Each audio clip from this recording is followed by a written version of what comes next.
Welcome বন্ধুরা, তোমরা সবাই কেমন আছো? আমি তো খুব ভালো আছি, তোমরা ভালো থাকবে। যে যেখান থেকে আমার ভিডিও দেখছো তারা নিশ্চয়ই সবাই ভালোই আছো। ঠাকুরের কাছে প্রে করি আমার পরিবার যেন সব সময় ভালো থাকে, সুস্থ থাকে। তো চলো বন্ধুরা, বেশি বকবক করবো না, প্রচণ্ড আজকে গরমও লাগছে। চলো একটা সুন্দর রেসিপি তোমার সাথে শেয়ার করে ফেলি। আমার তো যে কোনোই আমি বাড়িতে বানাই না কেন, আমার পরিবারের সাথে শেয়ার করতে খুব ভালোই লাগে। তো চলো, এখন গরমের দিন কী দিয়ে ভাত খাবে চিন্তা করছো, রাতে এমন একটা রেসিপি দেবো, রাতে ওটা রুটি দিয়েও খাওয়া যেতে পারে। তো চলো ঝটপট দেরি না করে শেয়ার করে ফেলি। তো আজ তোমার সাথে শেয়ার করব একটা গুড় আমের রেসিপি, তোমার সাথে শেয়ার করব। তো এখানে বন্ধুরা দেখো, এটা কিন্তু মিষ্টি মিষ্টি খুব একটু ভালো লাগে, রাতে রুটি দিয়ে দেবে, খেতে ভালো লাগে।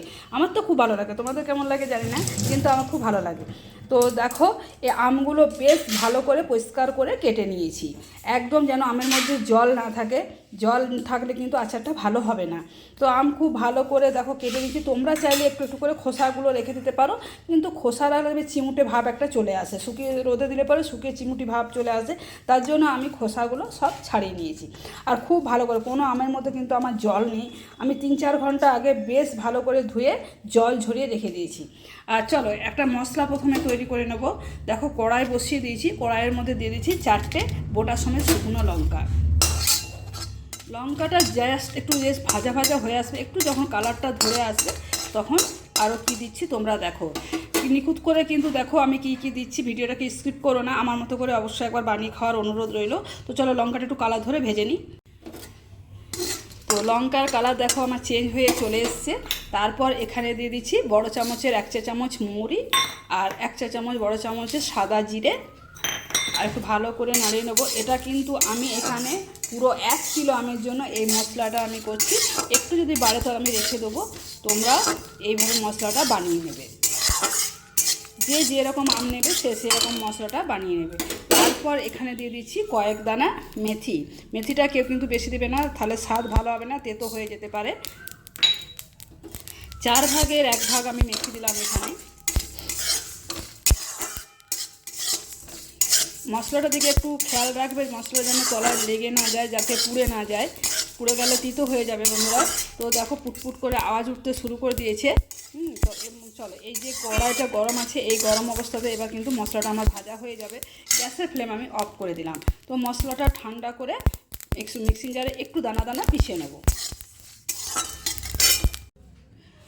তো দেখো কড়াইটা আবারও বসিয়ে দিলাম। কড়াইয়ের মধ্যে দিয়ে দিয়েছি পর্যাপ্ত পরিমাণে সর্ষের তেল, আর দুটো দিয়ে দিচ্ছি বোটার সমেত শুকনো লঙ্কা, আর একটু দিয়ে দিচ্ছি পাঁচফোড়ন।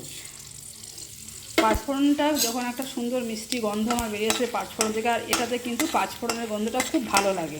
গুড় আমে যত পাঁচফোড়ন দেবে, পাঁচফোড়নের গন্ধটা কিন্তু একটা সুন্দর একটা ফ্লেভার নিয়ে আসে। তো চলো ফোড়নটা একটু ভালো করে নাড়াচাড়া করে নেবো। 3 থেকে 4 সেকেন্ডের মতো ভালো করে দেখো নাড়াচাড়া করে নিচ্ছি। ফোড়ন থেকে যখন আমার একটা সুন্দর মিষ্টি গন্ধ বেরিয়ে আসবে, তখন এখানে কেটে রাখা আমগুলো দিয়ে দিচ্ছি।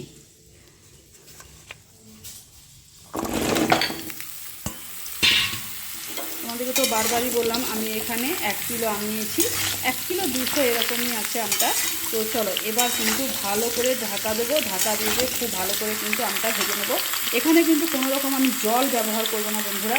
হ্যাঁ, জল দিলে কিন্তু আচারের স্বাদ ভালো হবে না, আর আচারটা বেশি দিন ধরে থাকবে না। তো চলো একটু জাস্ট ঢাকা দিয়ে ভেজে নিই। তো 2 মিনিট ব্রেক নিয়ে তোমাদের কাছে আবারও হাজির হলাম। চলো ঢাকনাটা খুলে দেখায়। দেখো খুব ভালো করে কিন্তু আমার মজতে শুরু করে দিয়েছে, জাস্ট আমার থেকে জল বেরোতে শুরু করে দিয়েছি। তো বন্ধুরা, ভিডিওটা কে কোথা থেকে তোমরা দেখছো অবশ্যই আমাকে কমেন্ট করে জানিও। যারা ইউটিউব থেকে দেখছো তারা আমার বন্ধু পরিজনের কাছে শেয়ার করে চ্যানেলটাকে সাবস্ক্রাইব করে আমার পাশে থাকার অনুরোধ রইল। আর যারা ফেসবুক থেকে দেখছো তারা আমার চ্যানেলটাকে একটু ফলো করে বন্ধু পরিজনের কাছে শেয়ার করে একটু আমার পাশে থাকার অনুরোধ রইল। কারণ তোমাদের সাপোর্ট, তোমাদের ভালোবাসা নিয়ে আমি অনেকটা এগিয়ে যাচ্ছি। আর তোমাদের ছোটো বড়ো সবার আশীর্বাদ আমি মাথায় নিয়ে আছি সবসময়। তো তোমরা অনেক ভালোবাসাই দিচ্ছ, তোমাদের ভালোবাসার জোরে আমি এতটা উঠতে পারলাম। তো প্লিজ সবাই আমার সাথে থেকো। আর তারপরে দেখো খুব ভালো করে নাড়াচাড়া করে নিলাম। এখানে দিয়েছি স্বাদ মতো একটু বিট লবণ। তোমরা চাইলে এরকম নুনও দিতে পারো, কিন্তু হাতের কাছে যদি বিট লবণ থাকে তো বিট লবণের দিলে পরে স্বাদটা কিন্তু আরও ভালো হয়। তো চলো আমটা আরেকটু বেশ ভালো করে নাড়াচাড়া করে নেবো। একটু ঢাকা দিয়ে বেশ ভালো করে, বেশি কিন্তু ঢাকা দেবো না, জাস্ট 2-1 সেকেন্ড করে ঢাকা দিচ্ছি। যখন বিট লবণটা দেবে তখন দেবে সুন্দর একটা ফ্লেভার, খুব সুন্দর কিন্তু একটা গন্ধ ছাড়বে। তো চলো, বেশি ঢাকা দিলে কি বলো তো, ঢাকা খুলবো আর ঢাকা দিয়ে নিয়ে নেবো। বেশি ঢাকা দিলে আমটা কষি আম তো গলে যাবার ভয় থাকবে। তো একটু যদি এরকম যদি কোয়া কোয়া থাকে তাহলে কিন্তু দেখতে ভালোও লাগে। তো চলো, খুব ভালোভাবে নাড়ি চাড়িয়ে নিচ্ছি। এদিকে দেখো আমটা একটু করে নেড়ে নেড়ে দিচ্ছি। এদিকে আমটা আমার কতক্ষণ ভাজা হোক। আর এদিকে দেখো 1 কিলো 200 আমের জন্য এখানে আমি নিয়েছি 1 কিলো 400 গুড় নিয়েছি। এখানে আমি 1 কিলো 400, তোমরা চাইলে যে যেমন আম নেবে সে তেমন পরিমাপটা করে নেবে। কেউ যদি একটু মিষ্টি মিষ্টি খেতে চাও তো গুড়ের পরিমাপটা বাড়িয়ে দিতে পারো, আর কেউ যদি একটু টক টক টেস্ট খেতে ভালোবাসো তারা তখন গুড়ের পরিমাপটা একটু কমিয়ে দেবে। এখানে কিন্তু কোনো রকমের চিনি ব্যবহার করিনি। তো চলো, আমটা ভালো করে একটু ভালো করে ভেজে নিই।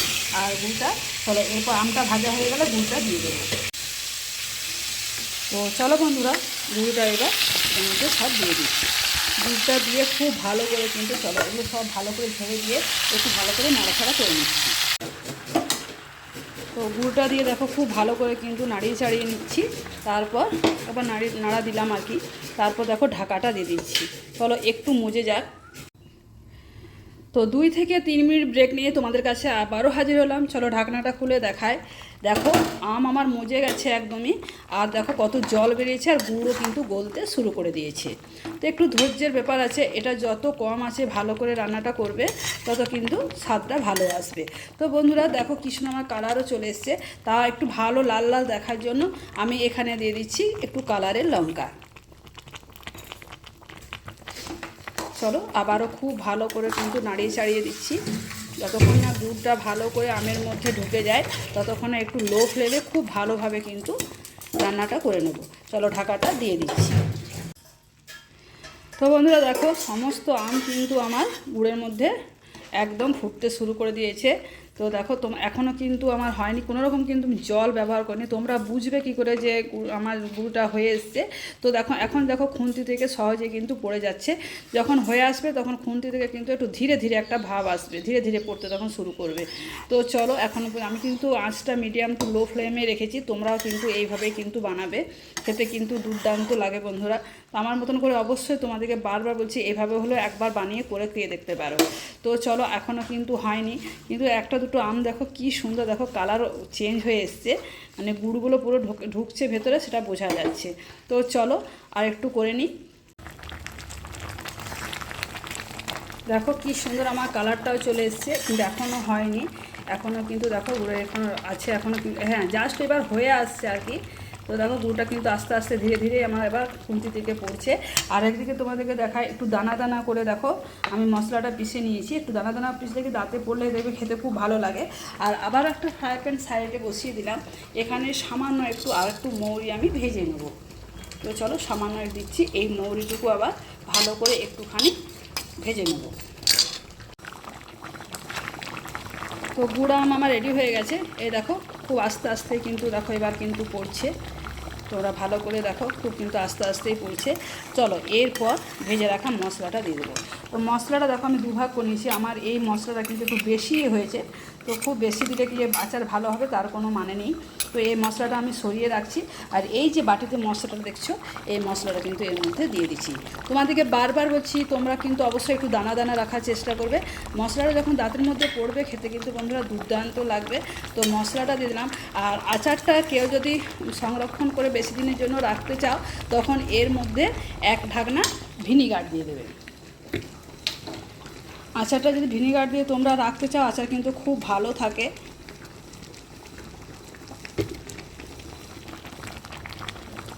এক ঢাকনা ভিনিগার দিয়ে দিলাম। আর যে মৌরিটা ভেজে রাখলাম, ভাজা মৌরিটা এর মধ্যে ছড়িয়ে দিচ্ছি। এটা যখন দাঁতে পড়বে খুব সুন্দর একটা কিন্তু ফ্লেভার আসবে, আর খেতে কিন্তু দুর্দান্ত লাগবে। তো রেসিপিটা তাহলে তোমাদের কেমন লাগলো অবশ্যই কিন্তু আমাকে একটা কমেন্ট করে বন্ধুরা জানিও। তো চলো 5 মিনিটের জন্য রেস্টে রেখে দিচ্ছি। 5 মিনিট পর তোমাদের কাছে আবার সেটা শেয়ার করছি। গ্যাসের ফ্লেম আমি অফ করে দিলাম। চলো এবার একটা ঢাকনা দিয়ে দেবো। ঢাকনাটা দিয়ে দিলাম। তো 5 মিনিট রেস্টে রাখার পর তোমাদেরকে আবার চলো ঢাকনাটা খুলে দেখায়।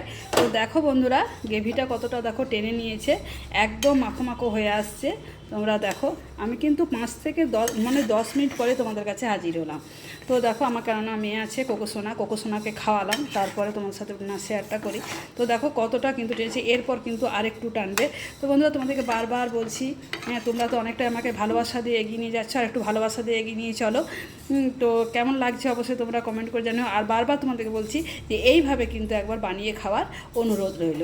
তো রেসিপিটা কেমন লাগলো অবশ্যই তোমরা কমেন্ট করে জানিও। আজকের মতো টাটা, বিদায় নিচ্ছি। আবার অন্য কোনো দিন অন্য কোনো রেসিপি নিয়ে হাজির হয়ে যাব।